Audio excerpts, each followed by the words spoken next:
What's up, guys? Dave here in a 2016 Ford Mustang.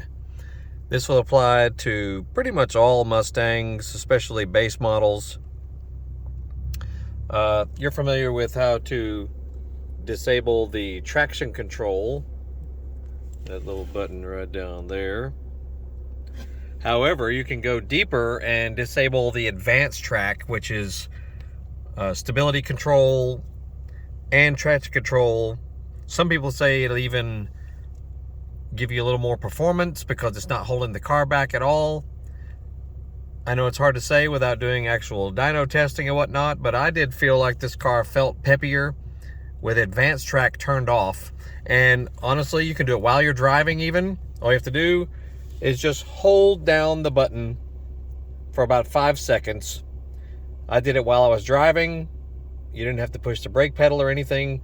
Just watch the display up there and hold down traction control for about 5 seconds. 1, 2, 3, 4, 5. And there it is. AdvanceTrac off. You can Google it exactly what AdvanceTrac is for, but it's basically, you know, safety features on the car. You can disable them entirely. And you tell me what you think. You know, drive the car around in the same conditions and turn it off and see if you feel it's a little peppier. I thought the tires were actually doing more gripping rather than you know, mechanical gripping or electronic gripping, especially under hard acceleration and that sort of thing. So I don't know, it's hard to say without real track testing and whatnot, but try it for yourself. And then if you want to turn it back off, just hit the traction control button again and it goes back into normal mode. And that's all there is to it. So yeah, you can do it actually while you're driving down the road too. So there you have it.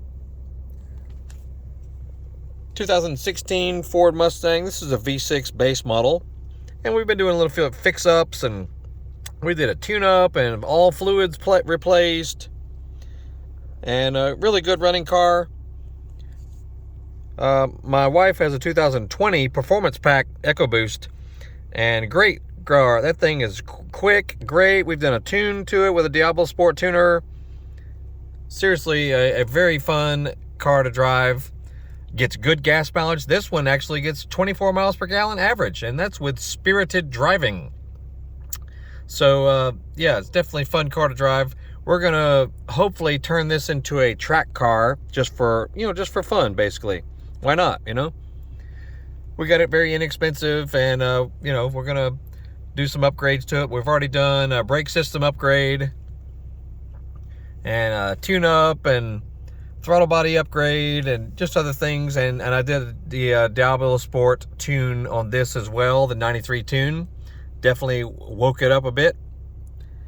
It already has the muffler delete, so no mufflers on the rear. It does have a little bit of droning around 2,500 RPMs that I'm going to see if I can resolve that, because that's a little annoying sometimes, but it's only at 2,500 RPM.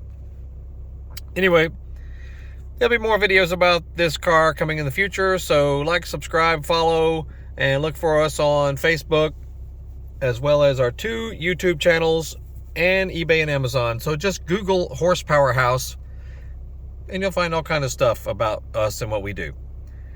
You'll have a great day. We shall see you all later.